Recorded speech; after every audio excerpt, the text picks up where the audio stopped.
Hello बच्चों। नमस्ते sir. नमस्ते। हाँ, सब लोग कैसे हैं? अच्छे सर। Very good.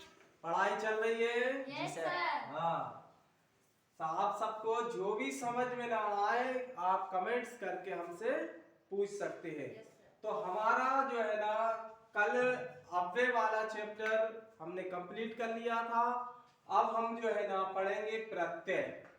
प्रत्ययों की सामान्य सी चर्चा, उनके प्रकार, उनके नाम, मात्र आज हम सामान्य ही परिचय पढ़ेंगे, क्योंकि प्रत्यय एक बहुत ही बड़ा हमारा विषय है और उसको समझने के लिए हमें थोड़ा सा उसका सामान्य परिचय समझना बहुत जरूरी है। सामान्यतः हिंदी में तो बेशब्द या शब्दांश किसी शब्द के अंत में जोड़ते हैं और उसका अर्थ बदल देते हैं, वही होता है प्रत्यय। लेकिन संस्कृत में भी ऐसा ही है। संस्कृत में प्रत्यय को हम समझेंगे परिभाषा पहले, जो शब्दांश धातु अथवा शब्दों के अंत में जुड़कर विशेष अर्थ का बोध कराता है उसे प्रत्यय कहते हैं। किसी शब्द या धातु के अंत में जुड़ता है और उसका विशेष अर्थ का बोध कराता है, परिवर्तन भी करता है, तो उसे हम प्रत्यय कहते हैं। प्रत्यय हमारी संस्कृत में 5 प्रकार के होते हैं और जब हम इसे डीपली पढ़ेंगे और आगे आने वाली क्लासों में हम इसको और विस्तार से पढ़ेंगे तो आपको और समझ में आएगा। फिलहाल आप इनके नाम और इनकी परिभाषाओं को ही समझिए। प्रत्यय हमारे 5 प्रकार के होते हैं। पहला प्रत्यय है हमारा शुभ प्रत्यय। एक हो गया शुभ प्रत्यय। प्रत्यय 5 प्रकार के होते हैं। शुभ प्रत्यय नंबर 1 शुभ प्रत्यय, नंबर 2 तिंग प्रत्यय, नंबर 3 कृत प्रत्यय, नंबर 4 तद्धित प्रत्यय और नंबर 5 स्त्री प्रत्यय।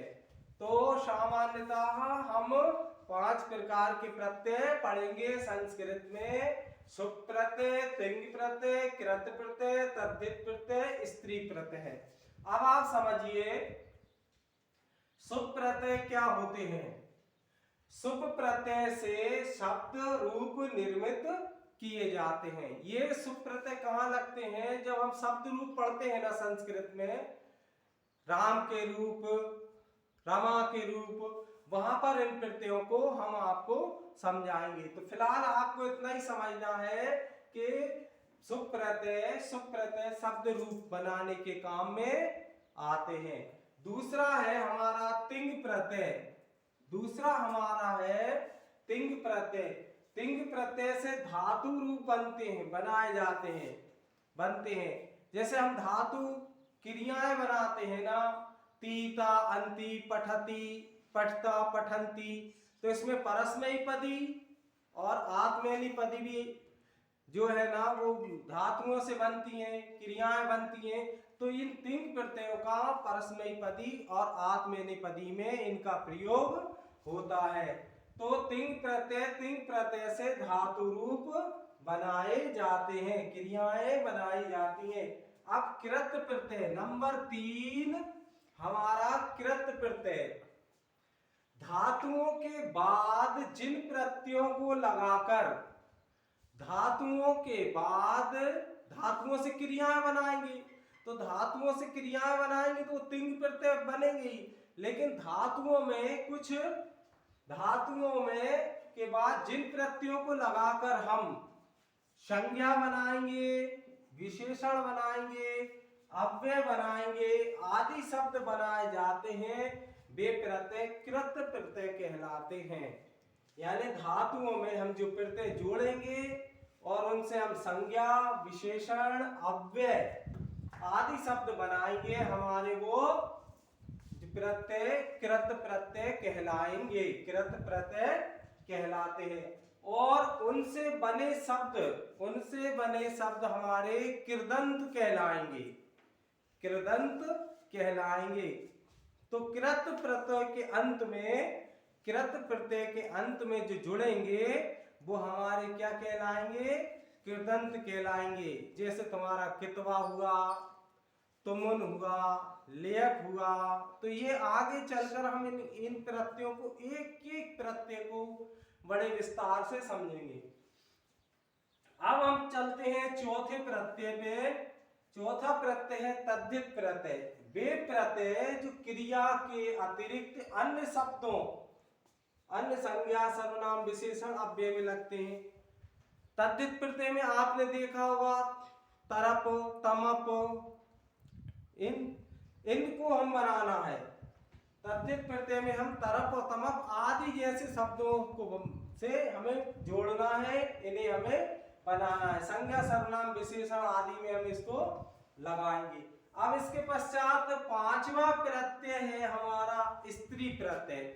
संस्कृत में स्त्री प्रत्यय भी होता है। इसमें क्या होता है कि जिन प्रत्ययों को जोड़कर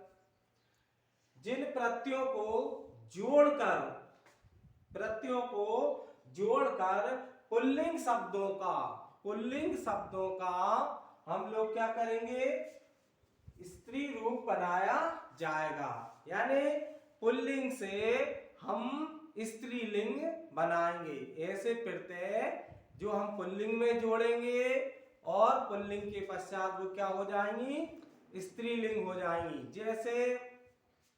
जैसे बालक हो गया तो बालिका हो जाएगा, अजा हो गया तो अजा हो जाएगा, गायक हो गया तो गायिका हो जाएगा, शिक्षक हो गया तो शिक्षिका हो जाएगा। तो ये बहुत सारे जो प्रत्ययों को हम बड़ी ही आसानी से आगे समझेंगे। तो अभी हमने आपको सिर्फ इतना ही बताना है कि सामान्यतः प्रत्यय हम 5 प्रकार के पढ़ेंगे। सुप, तिंग, कृत, तद्धित और स्त्री प्रत्यय। ये आपको रिवाइज करना है, घर पर पढ़ना है। ये जब तक प्रत्यय ये आपको समझ में नहीं आएंगे तब तक आप प्रत्ययों को बड़ी ही आसानी से नहीं समझ सकते। प्रत्ययों को आपको अगर समझना है तो इनको नाम, इनकी परिभाषाएं और इनको विधिवत ढंग से इसे याद कर लीजिए, तब जाके आपको प्रत्यय समझ में आएंगे और हम आपको आगे बड़े विस्तार से ही प्रत्यय को पढ़ाएंगे। आज के लिए बस इतना ही। Please like, share and subscribe. Thank you बोल दिया।